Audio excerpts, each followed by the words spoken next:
The silence that had settled over the Galactic Council chamber shattered the moment Captain John Bulldog Mason spoke. His voice rang out clear and confident, carrying the kind of grounded, unmistakable certainty that only comes from a soldier who's seen real battle. "You want us to stop?" he said, leaning forward with an edge in his tone. "Sorry, we're just getting warmed up." The words hung in the air like the crack of a rifle shot. No one had expected such a response. Not from a human, not from Earth's appointed representative. The chamber, a massive oval room filled with emissaries from dozens of star systems and species, erupted into murmurs. Some voices trembled in fear, others simmered in outrage. The request for a ceasefire hadn't come lightly. It had been drafted and proposed by the Galactic Council, the highest interstellar authority in existence, and they had expected negotiations, maybe even gratitude. Instead, they got Mason, High Chancellor Zor, a radiant being of pulsing light who chaired the council, brightened visibly in frustration. His voice came through the universal translator with layered resonance, calm but forceful. "Captain Mason," he said, "we implore you to reconsider. This conflict has already escalated far beyond what any of us anticipated. The cost has been catastrophic on every front. We have summoned this council in the hope of negotiating peace." Mason didn't flinch. He leaned back in his seat, arms folded, a knowing smirk tugging at the edge of his mouth. His posture oozed a kind of unapologetic swagger, not born of arrogance, but confidence. Real confidence, the kind that comes from surviving the worst and realizing just how strong your people can be when their backs are against the wall. "Destruction?" he echoed, that same smirk not wavering. "You haven't seen destruction. Earth is just now coming together. For the first time in our history, we're united under one banner. We've got a common goal, common enemy, and if you ask me, it's been the best damn team-building exercise in the history of our species." A few seats down, the Martian ambassador, a tall insectoid creature whose carapace shimmered like copper, clicked his mandibles nervously. "Humans," he said, his tone thick with anxiety. "This war has claimed trillions of lives. Entire systems have fallen. Economies shattered. We plead with you, surely there are other ways to express your vigor." That comment only made Mason's grin stretch a little wider. He turned slowly toward the Martian, his eyes narrowing with a glint of controlled intensity. "Look, Ambassador, I get your concern. I really do, but I don't think you understand what you're dealing with. For centuries, humans have been fighting each other, over land, over resources, over belief systems. We've burned cities, rewritten borders, and spilled oceans of blood. We're not proud of it, but it's who we are, it's how we got here. And when your species first made contact with us, we didn't see gods. We saw a chance to finally stop fighting each other and fight for something bigger." He paused, letting the silence sit. "You gave us something we hadn't had in a long time," he said, voice now low and intense. "Purpose." Around the room, subtle shifts of unease spread through the council. The representative of the Verdant Collective, a sentient gas contained in a floating glass orb, flashed with muted colors, the galactic equivalent of nervous fidgeting. It spoke in a pulsing synthetic tone. "Captain Mason, we acknowledge your historical context. However, this war threatens the very fabric of interstellar stability. If it continues, the consequences will be irreversible. We must come together to seek resolution." Mason chuckled deep, almost amused, but there was steel beneath it. "Resolution," he repeated, shaking his head. "The only resolution we're after is total victory. Our scientists are working double shifts. Our factories haven't stopped producing. Our soldiers, they're more ready now than they've ever been. You want peace? Convince the Chaoxians to surrender." That last line stirred immediate reaction. Voices rose. Delegates exchanged glances, whispers, even shouted counterpoints. The Chaoxians, the war-hungry, reptilian empire that had sparked this entire galactic war, had been a thorn in the galaxy's side for generations. Expansionist to the core, they had crushed entire civilizations under the weight of their conquests. But even now, after months of brutal war, they still held considerable power. High Chancellor Zor's glow dimmed a visual sign of contemplation and weariness. "Captain Mason," he said slowly, "the Korean delegation has expressed openness to talks. They recognize the strength and resolve of your people. We believe there may be a path forward, a dialogue, perhaps." That was the wrong word. Mason's expression changed. The casual ease vanished, replaced with something darker. His voice dropped, the word sharp and stripped of diplomacy. "Dialogue?" he repeated, his jaw tight. "The Kyoxians bombed our colonies, slaughtered our civilians, pushed us right up to the brink. This isn't politics, Chancellor. This is war. And in war, you don't talk, you fight. You finish it then." Just as tension reached its peak, the lights dimmed and a holographic image appeared in the center of the council floor. Emperor Zorx, the leader of the Kyoxian Empire, materialized in full, terrifying detail. His scales glistened, eyes narrow, arms folded. His voice slithered through the translator like a low hiss. "Human representative," he said. "We meet at last." Mason didn't blink. "Zorx," he said coolly, "here to beg." Zorx's nostrils flared. "We do not beg," he snapped. "We have fought for millennia, long before your kind crawled from your oceans. But we recognize strength when we see it. We propose an armistice." A hush fell over the chamber. Everyone looked at Mason. He stood up slowly, the weight of every soldier, every sacrifice, etched into the hard lines of his face. "You mean a temporary pause?" he said. "So you can regroup? So you can come back even stronger?" "Yeah, not happening." He stepped forward, eyes locked with Zork's projected gaze. "You want peace, surrender, unconditionally. Or we keep going until one of us is dust." The Kyoxian leader's eyes flared with rage. "Do not underestimate us, human. We have allies and weapons you cannot comprehend. This path leads to mutual destruction." Mason's reply came cold and flat. "We've spent too long underestimating ourselves. If mutual destruction is the price, so be it. But we are not backing down." Pandemonium followed. Delegates stood and shouted. Some pounded on the table. Others pleaded with Mason, with Zorx, with each other. But Mason didn't move. His gaze didn't waver. Finally, Chancellor Zor's booming voice cut through the chaos. "Order, we must restore order." The room quieted slowly. Mason didn't sit.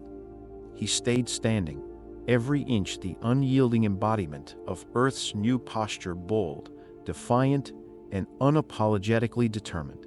He faced Zork's hologram one last time. "Your move, Emperor," he said. "Easy way or the hard way?" Zorx didn't reply immediately. His image flickered, unreadable. But finally, he gave a simple answer. "Very well, human. If it's war you want, it's war you'll get." And with that, the hologram vanished. What followed was silence, heavy, contemplative, electric. High Chancellor Zor turned to Mason, his glow dimmed with concern. "Captain, you must understand. The galaxy cannot survive endless war." Mason nodded, but there was no apology in his face. No doubt, no retreat. "I understand perfectly," he said. "But for the first time in our existence, humanity knows who we are, and we're not giving that up." The session adjourned shortly after. Delegates left in hushed clusters, debating among themselves. But Mason stayed behind. He stood alone in that vast, echoing chamber, staring up at the ceiling that shimmered with artificial stars. The weight of the galaxy pressed in around him, but he didn't crumble. He breathed in deep, slowly. Not out of fear, not out of burden, but out of readiness, because this was it. Humanity had found its place in the stars.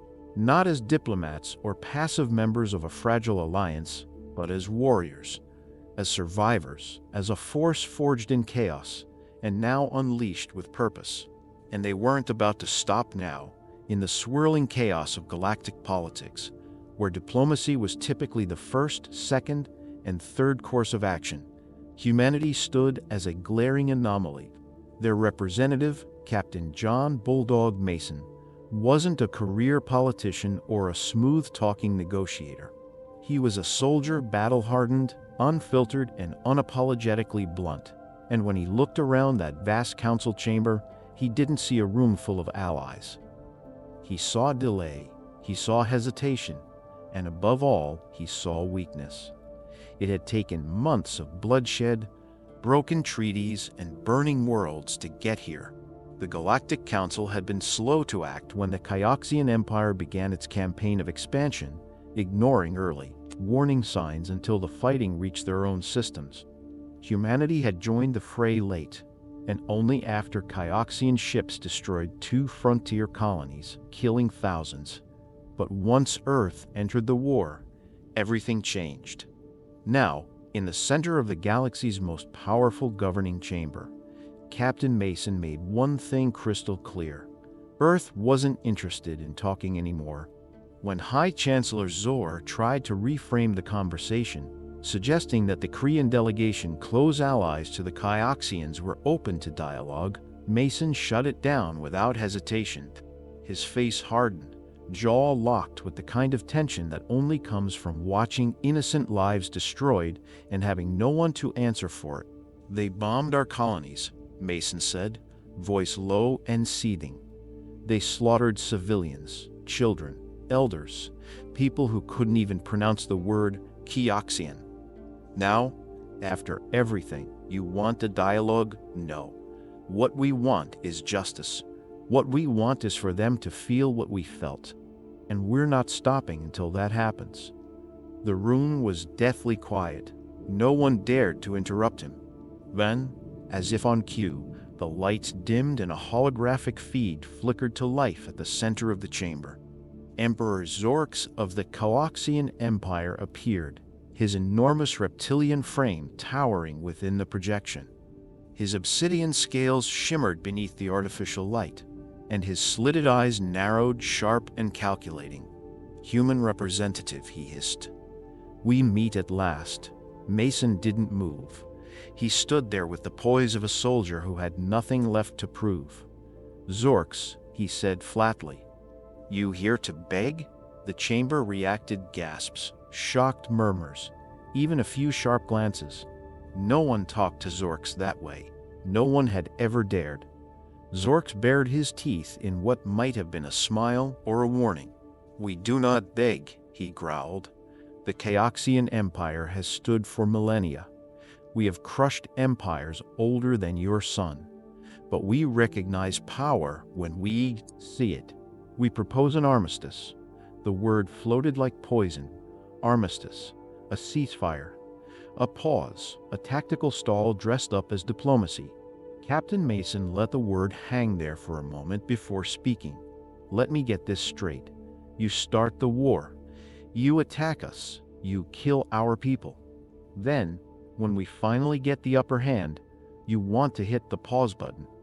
He took a few steps forward, the hologram of Zorx towering above him. But Mason's voice somehow still filled the room more. "You're not looking for peace. You're looking for time. Time to rebuild. Time to regroup. So you can do this all over again." Zorx's hologram pulsed, his tail twitching in visible irritation. "If you continue this war," he snarled, "you risk mutual annihilation. Your kind may be fierce, but you are still young. You lack the experience, the endurance, the allies." Mason's voice dropped an octave, cold and resolute. "We've been underestimating ourselves for centuries. And look where it's gotten us: divided, lost, uncertain. But now, we know who we are, and we know what we're capable of." Then came the line that would echo across 100 star systems, replayed on news networks, encoded in rebellion manifestos, and quoted in military briefings for generations to come. If mutual destruction is the cost, then so be it. But we will not stop until we win.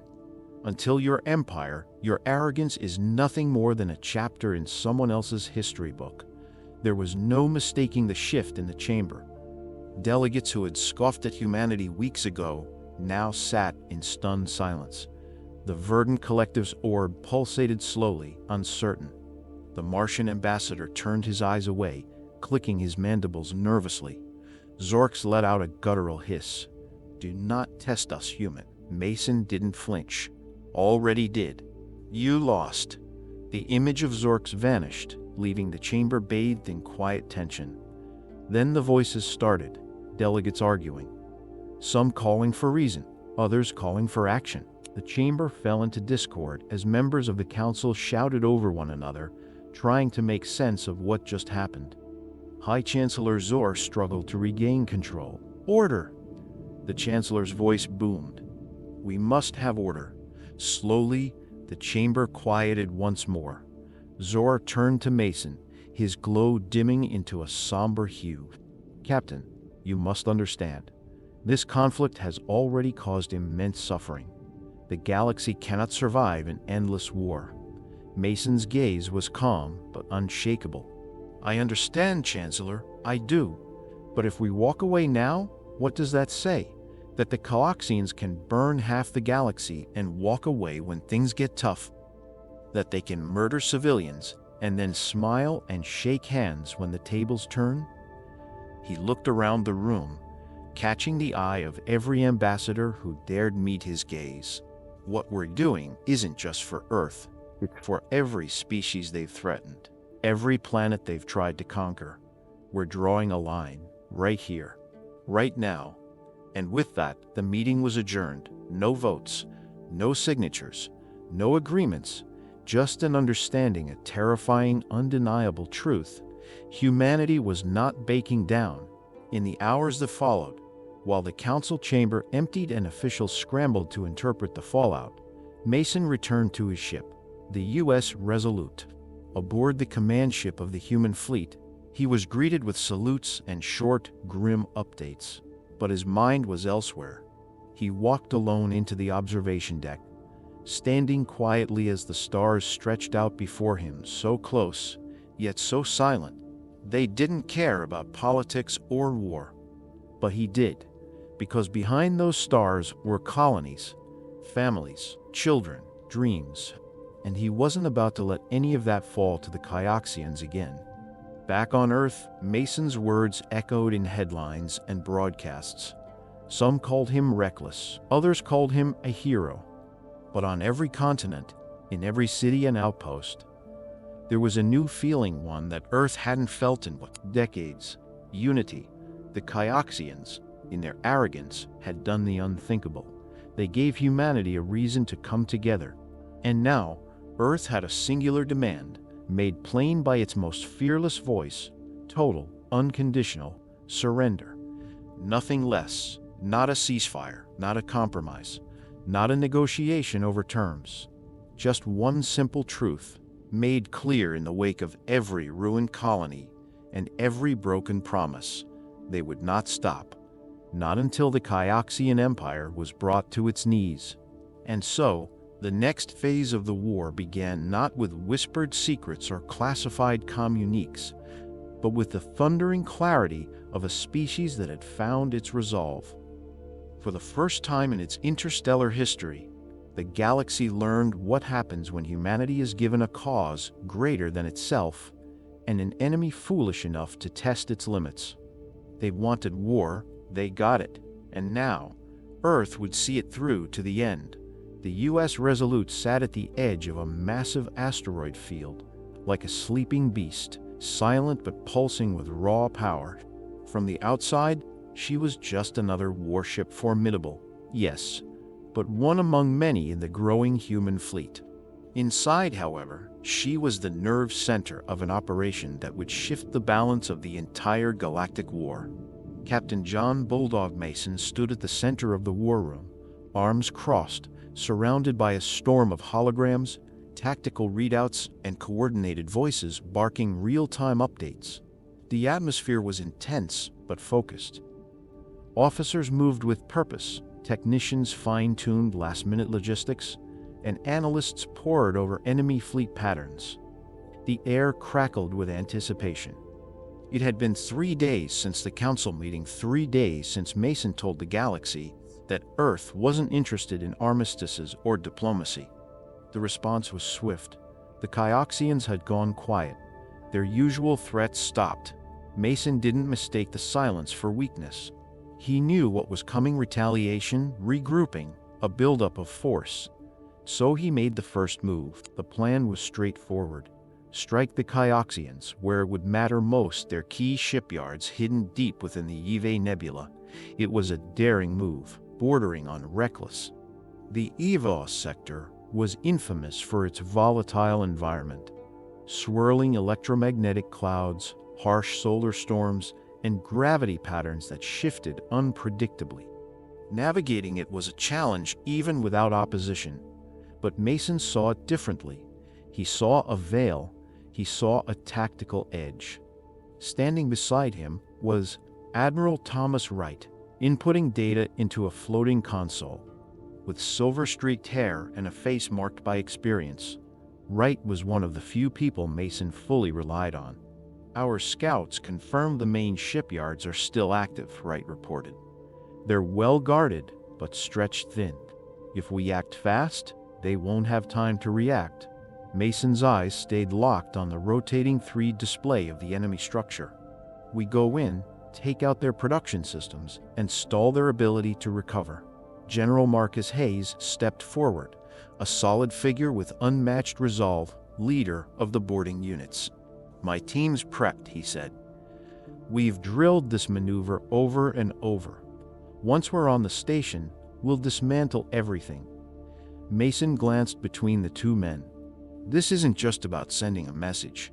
We're here to break their rhythm.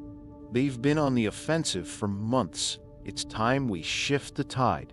That night, the final signal was given. Operation Severance was approved. The human fleet formed up behind the Resolute, a unified force of heavy cruisers, carriers, support craft, and command ships, all in perfect formation. Their engines lit the surrounding space with a steady glow. On the command deck, Lieutenant Connor turned toward Mason. "All units confirm readiness," he said, eyes steady. The moment had arrived. "Ready, sir. We're green across the board." Mason didn't hesitate. "Engage. Take us into the nebula." As the fleet surged forward, the stars outside seemed to vanish, swallowed by the glowing mist of the Ivion Nebula. Visibility dropped almost instantly. The swirling gases disrupted most sensor readings, and electromagnetic interference crackled across the view screens. "Keep tight formation," Admiral Wright called out. "No stragglers. We're blind in here, so we stick together." The closer they got to the shipyards, the more the interference intensified. But that worked both ways. The Kyoxians wouldn't see them coming either. Suddenly, blips on the screen. Motion. The fleet had emerged within striking distance. "Enemy ship spotted," Connor said. "Looks like their defense fleet is caught off guard." Mason stepped forward, his voice steady. "All ships, open fire." Space erupted. Light exploded from every direction. Human ships unleashed coordinated barrages, lasers, missiles, railguns tearing through the Kyoxian defensive line like a hot blade through ice. Caught by surprise, the Kyoxians scrambled to respond. Their capital ships scrambled into disorganized formations, trying to shield their orbital structures. But it was too late. On the surface of the shipyard, the ground teams dropped fast, plummeting through the upper atmosphere in armored dropships that roared like meteors. General Hayes led the assault personally. As the first craft slammed into the platform, ramp doors burst open, and dozens of heavily armed human soldiers stormed into position. The fighting was brutal. The Kyoxians fought like cornered beasts, vicious, relentless, hurling everything they had at the invaders. But the humans were trained, disciplined, and driven by the image of fallen colonies and lost families. They pressed through blast doors, overwhelmed bunkers, and cleared defensive turrets with terrifying precision. Back on the Resolute, Mason coordinated the orbital assault. He watched as human gunships targeted critical power nodes, as precision missiles tore through exposed fuel tanks, as the Kyoxian command cruisers tried in vain to regroup. "Admiral," Mason said, pointing to the largest target on the screen. "That's their flagship. I want every ship in range to focus fire." "Yes, sir." The human fleet shifted formation like a school of predators, converging on the massive dreadnought at the center of the enemy line. The Kyoxian flagship returned fire, its shields holding for several minutes, but the human barrage was relentless. A final concentrated blast from the Resolute's forward cannons punched through the hull. The dreadnought exploded, sending debris scattering in all directions. "Enemy flagship down," reported Connor. General Hayes's voice crackled over the comms. "Captain, we've secured the primary manufacturing core. The rest of their garrison is either dead or surrendering." Mason exhaled, a rare grin cracking across his face. "Good work, General. Begin demolition. I want that facility gone." Explosives were placed, detonators set. Within minutes, the Kyoxian shipyard, once the heart of their military production, was reduced to a flaming, sparking skeleton floating in the nebula's haze. On the bridge of the Resolute, the mood was electric. Officers clapped each other on the back. Smiles appeared, even among the most hardened veterans. But Mason stayed focused. He knew what came next. Victory was only part of the battle. The message was just as important. As the fleet regrouped, Connor called out again. "Incoming transmission from the Galactic Council." Mason's expression hardened. "Put it through." The holographic form of High Chancellor Zor shimmered into view, his glowing body dimmer than before, agitated but controlled. "Captain Mason," he began, "we have received disturbing reports of your actions in the Eve Nebula. The destruction is extensive." Mason stepped forward. "With all due respect, Chancellor, we're not here for your approval. We're here to win." Zor's voice grew sharper. "This war threatens the future of the entire galaxy. We urge you to reconsider. Seek peace." Mason didn't blink. "Peace is on the table for those willing to surrender. The Kyoxians chose war. We're just answering their call." The Chancellor's glow shimmered uncertainly. "There must be another way." Mason's voice turned cold. "We will end this war on our terms." The transmission cut out. Silence returned to the bridge, but it wasn't the silence of hesitation. It was the calm of a predator preparing for the next strike. The fleet left the nebula hours later, victorious but vigilant.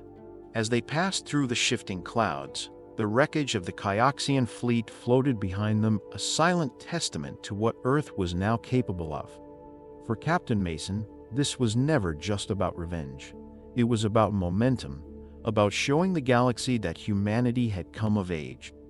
The war was far from over, but one thing was now undeniable: Earth had entered the fight, and the galaxy would never be the same.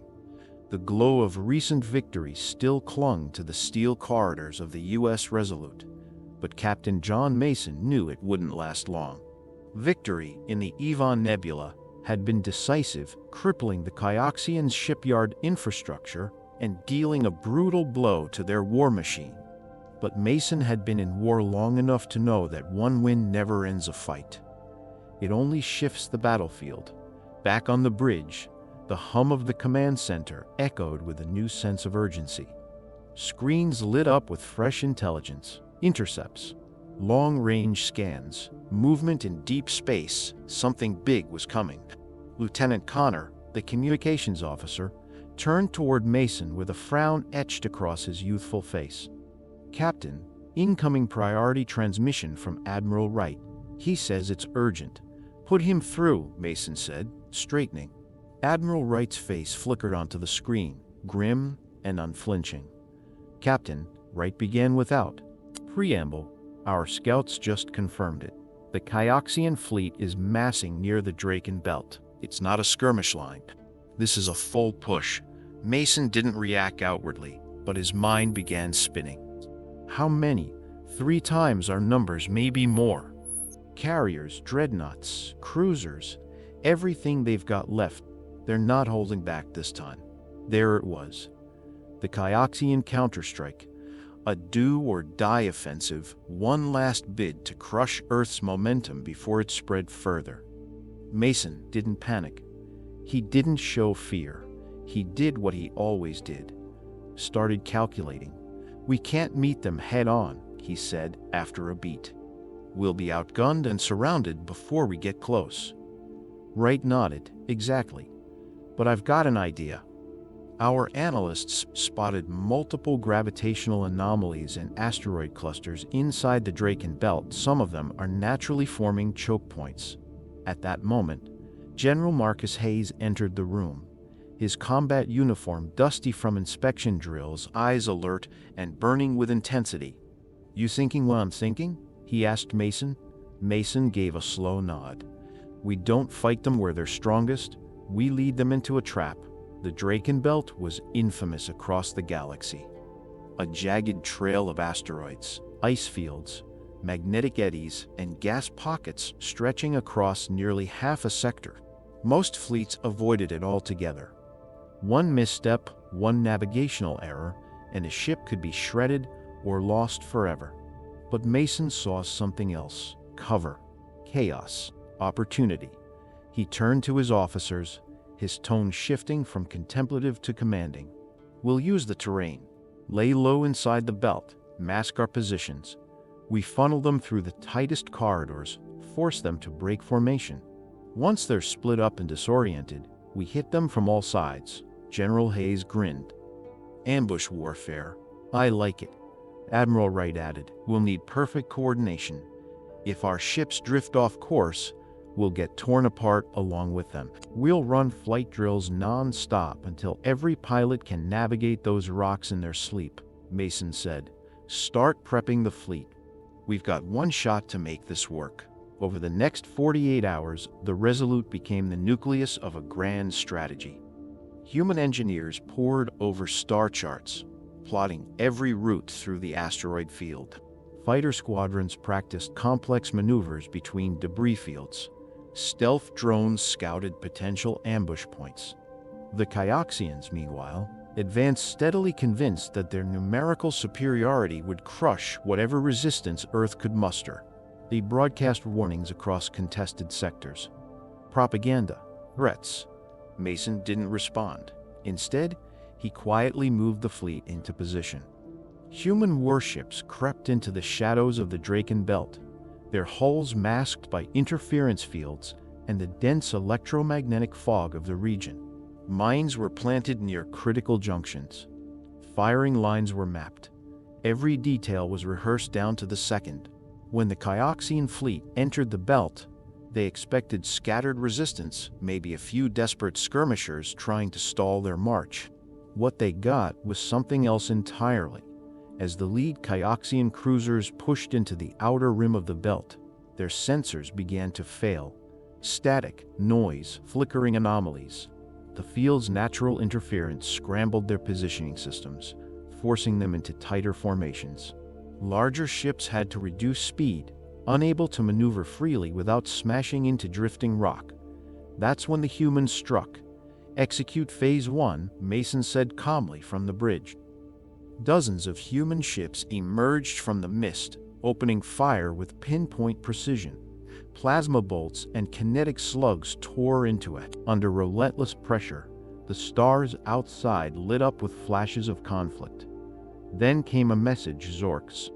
His holographic image flared to life on the bridge, face twisted in fury, crimson liquid streaking his scaled jaw. "Mason," he thundered. "You ambushed the honor guard of the Kyoxian Dominion? This will not stand." Mason didn't flinch. "Your Dominion is already falling apart, Zorks. You just refuse to face it." Zork's eyes burned. "We will resist to the last." The signal cut before Mason answered. He didn't need to. He turned to his crew with calm certainty. Target their command vessels. Without leadership, they crumble. The crew acted without hesitation. One by one, the Kyoxian flagships erupted, sending debris across the stars. Coordination vanished. Some enemy ships attempted to flee, colliding with debris fields or each other in the chaos. A few surrendered. Most were wiped out. As the final explosions faded, silence returned to the void. Only drifting wreckage and the fading flicker of damaged engines remained. The plan had succeeded. What was meant to be Earth's final defeat had become a turning point. On the Resolute, quiet relief swept through the crew. Some allowed themselves small smiles. A few wiped away silent tears. No one spoke at first. Mason stood motionless, watching the fading battle from the command deck. Lieutenant Connor finally broke the silence. "Sir, we did it." Mason turned slowly, expression composed but firm. "Yes, we did. But this isn't over. They'll regroup. Maybe not today, maybe not next week. But now they all know we won't vanish without a fight." He stepped closer to the glass, eyes fixed on the scattered remains of the enemy fleet. "We've made it too far to turn back now." The Kyoxian vanguard. Explosions rippled through the void as the lead cruisers were destroyed before they could even return fire. Caught off guard, the Kyoxians tried to regroup, but the narrow lanes of the belt worked against them. Ships collided, formations broke, and their rear lines became entangled trying to push forward. Confusion spread like wildfire. "Phase 2, Mason ordered. General Hayes, it's your turn." From deep inside the asteroid belt, ground-based launch platforms temporarily mounted onto hidden asteroids fired coordinated salvos. Missiles screamed through space, detonating amidst enemy carriers and scattering their escort squadrons. Hayes's teams, hidden in drop pods disguised as debris, boarded enemy vessels mid-battle, taking out command centers from within. It wasn't just a space battle. It was a masterclass in guerrilla tactics, high-tech ambushes executed with terrifying efficiency. From the bridge of the Resolute, Mason watched the chaos unfold on the tactical display. The Kyoxians had walked right into the kill zone. Their numbers meant nothing now. Outmaneuvered, outgunned, and boxed into a battlefield designed to work against them, their confidence began to crack. Still, they fought hard. The Kyoxians were nothing if not relentless. But every time they tried to regroup, Mason's fleet hit them from a new angle. Every retreat was cut off. Every attempt at cohesion was disrupted by a new wave of fire.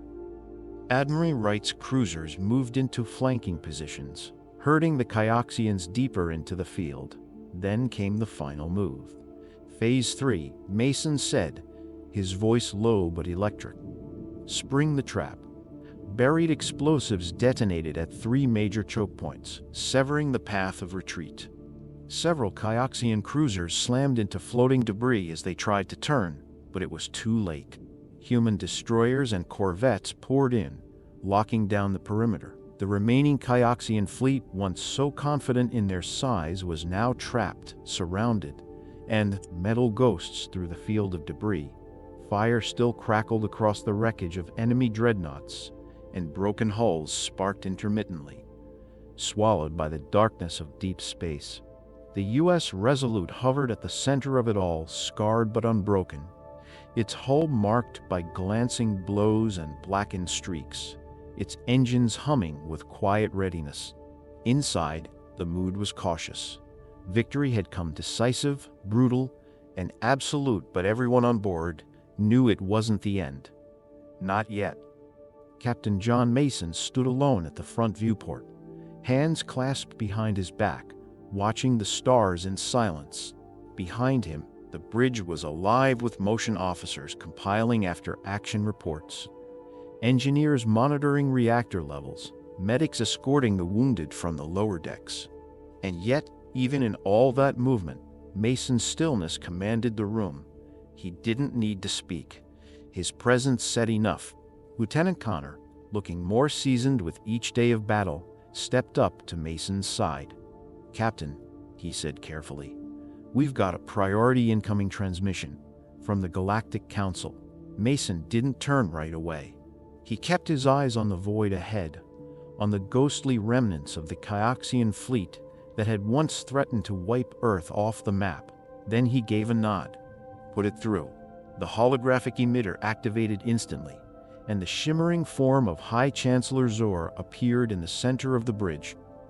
His usual radiant glow was dimmed, pulsing with fatigue.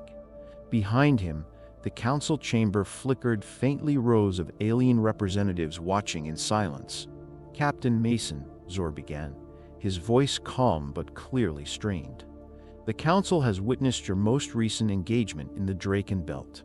The Kyoxian fleet has suffered a devastating loss. Their military infrastructure is in disarray. We implore you to consider a ceasefire. Mason didn't move. His face remained unreadable. Another one? He muttered quietly, then spoke louder. With all due respect, Chancellor, we didn't come this far to stop halfway. Zor's glow intensified faintly. Captain, please understand. The galaxy is bleeding. This war is tearing systems apart politically, economically, spiritually. Every new battle draws more civilians into the fire. The Kyoxians have been humbled. Now is the time to talk. We believe peace true, lasting peace can be achieved. Mason's expression didn't soften. His voice remained steady, like stone against water. You talk about peace as if it's a handshake, as if it's a press conference. But we both know it's not. You didn't call for peace when the Kyoxians leveled our colonies. You didn't plead with them to stop when they hunted refugees or poisoned ecosystems. You waited until we started winning. There was a murmur in the background of the transmission, whispers, discomfort, subtle shifts in posture from the other delegates. Mason ignored it. I watched entire families get vaporized. I buried good soldiers on moons no one will ever visit again. Don't mistake our victories for ruthlessness. We didn't choose this war, but we're damn well going to finish it. Chancellor Zor hesitated. His glow dimmed again, as if weighed down by the gravity of Mason's words. We understand your pain, and we acknowledge Earth's resilience. But even the mightiest warriors must know when to sheath their blades. The Kyoxians have sent signals, indications that they may be willing to come to the table. Mason leaned forward, his voice low but sharp. Let me ask you something, Chancellor. If the Kyoxians hadn't been beaten into the dirt, if they still had the upper hand, would they be offering negotiations? Zor didn't answer. That's what I thought, Mason said. A tense silence followed. Then Zor spoke again, softer this time. Captain, what would it take? What conditions would Earth require to end this conflict? Mason finally turned from the viewport and faced the projection squarely. The entire bridge seemed to lean in, hanging. On his answer, you want conditions? He said. Here they are. 1. The Kyoxians surrender, fully and unconditionally. No deals, no vague promises. No vague promises. They lay down their weapons and submit to war tribunals. 2. They release every prisoner they've taken, soldier, civilian, ambassador, doesn't matter. Everyone, alive. 3. They demilitarize every border world they've annexed since this war began. And I mean total withdrawal ships, weapons, personnel, everything. Zor looked visibly shaken by the list. 4. Mason continued. They help rebuild every system they've scarred, every planet they've ravaged. They want a future in this galaxy. They can earn it by fixing the past. And 5. Last but not least, they never, ever threaten Earth or its allies again. He took a breath. That's peace, on our terms. Chancellor Zor didn't respond right away. When he finally did, his voice was heavy with consideration. Those are substantial demands. They're fair, Mason said, and they're non-negotiable. The Chancellor's form flickered slightly, as if the signal was struggling under the emotional weight.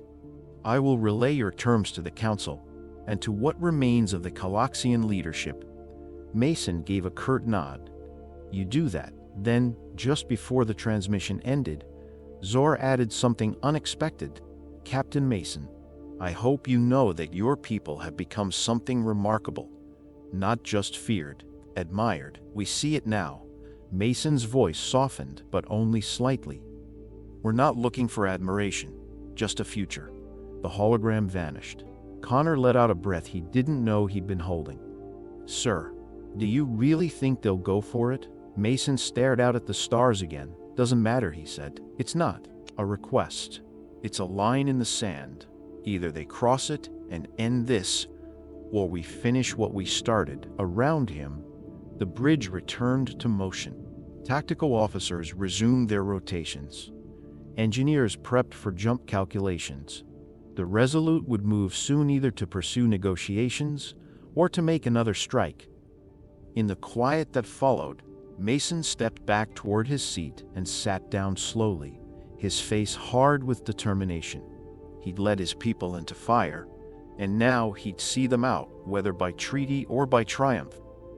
Because Earth had learned something vital during this war.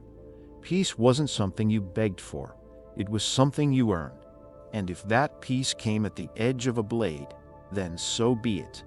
In the weeks following the decisive ambush in the Draken Belt, the galaxy changed. The Chaoxian Empire, once a juggernaut feared across systems, had lost its grip. Their armadas were scattered, their supply lines were severed. Their shipyards lay in ruins, and their flagship fleets were either destroyed or drifting as wreckage across asteroid belts. Worlds they had once occupied now rebelled with newfound hope, rising against weakened garrisons and demanding justice. The great empire had fallen from predator to prey almost overnight, and in the center of it all stood Earth.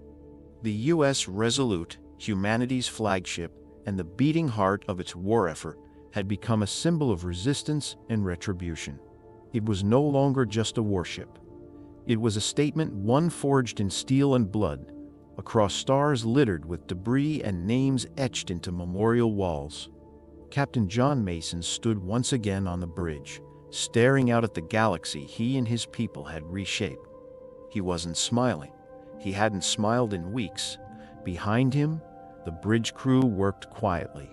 No celebration, just the cold discipline of soldiers who knew that victory was never the end. It was just the beginning of another kind of struggle. Lieutenant Connor approached cautiously. Captain, he said, holding a datapad. Incoming transmission. From Chancellor Zor. Mason didn't respond at first. He just nodded. The holographic projector flickered to life, and High Chancellor Zor appeared, his luminous form noticeably dimmer, his presence humbled by recent events. He was flanked not by a full chamber of alien leaders this time, but by a small quorum. Those who remained. Captain Mason, Zor began, his voice tired but composed. After reviewing your conditions and witnessing the fallout from the Draken Belt, the Council has voted, and the remnants of the Chaoxian leadership, what remains of them, have agreed to your terms. Full and unconditional surrender. The words echoed across the bridge like a slow, powerful wave. No cheers erupted. No exclamations of joy. Just silence. The kind that comes when the weight of war begins to lift but leaves scars that don't fade. Mason nodded slowly. And the prisoners? Being returned as we speak, Zor replied. Many are already en route to Earth-controlled zones. The rest will follow. We've established a neutral corridor for transit. Their military forces have been ordered to stand down across all sectors. Peace is yours, Captain. Mason took a deep breath and exhaled long, steady. I appreciate that, Chancellor, he said. But peace was never mine. It belongs to the people who fought for it, and to the ones who didn't make it home. Zor bowed his head respectfully, of course. And may I say, though our histories have been rocky, humanity has shown the galaxy a rare strength. One born, not just of technology or numbers, but of purpose. With that, The transmission ended. For several moments, the bridge stood still. Then Mason turned to face his crew. But let's not pretend this erases the cost. He stepped down into the center of the bridge, addressing everyone within earshot. We fought because we had no other choice. We won because we refused to be broken, but that doesn't mean we came through, untouched. General Marcus Hayes entered the bridge just in time to hear Mason's final words. Still wearing his field uniform, his armor scuffed and stained, Hayes approached with a quiet nod. The cleanup teams are already helping stabilize the border worlds. Most of the Kyoxian forces are standing down without a fight. Their chain of command is shattered. Good, Mason said. But we can't just leave rubble and walk away. No, sir. Hayes agreed. We've already started forming reconstruction teams. Human engineers, medics, diplomats. This time, we're not just bringing firepower. We're bringing help. That was the difference. That was the line that separated conquest from justice. Humanity hadn't come to dominate. They had come to survive. And now that the war was over, they had a responsibility to make sure peace wasn't just a moment but a legacy. Later that night, Mason sat alone in his quarters. The lights were dimmed. Outside the viewport, the stars drifted slowly, endless as ever. He held a photograph in his hands, old, faded, worn from years of travel. A family photo. His wife, his son, both gone now, victims of the early Kyoxian raids that started it all. He didn't cry. He hadn't in years. But he did let the silence sit. He let the ache have its space. Because this peace, this hard-fought, bitter, costly peace, meant nothing if they forgot why they had fought in the first place. It wasn't about flags, or revenge, or even pride. It was about people. The ones who couldn't fight, the ones who suffered in silence, the ones who needed someone to stand up and say no more. And that's what Earth had done. They'd stood up. They had answered the call, not with empty words or diplomatic evasions, but with everything they had. Steel, blood, willpower, resolve. But now, as the galaxy tried to breathe again, Mason knew their role wasn't over. Connor, he said over the comm, pull up the reconstruction priority list. Let's start with the worlds hit hardest during the first wave. I want boots on the ground in less than 72 hours. No red tape, just action. Aye, sir, came the reply. He leaned back, closed his eyes, and let the silence return. This was the part no one wrote songs about. The quiet after the storm. The heavy rebuilding. The tired hands working in broken places. But this was the real work, and Earth was ready for it. Final reflection. The real lesson of war and peace humanity's story in this galactic conflict is more than just science fiction.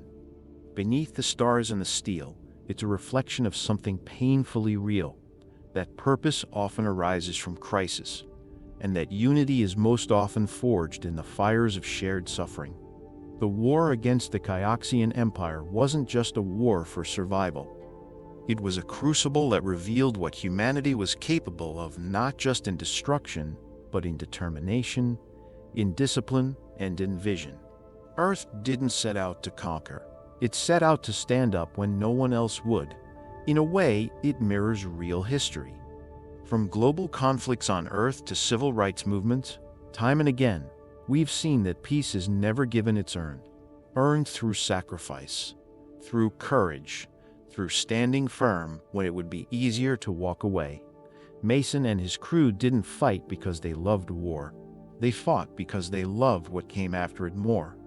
And that, perhaps, is the truest victory of all.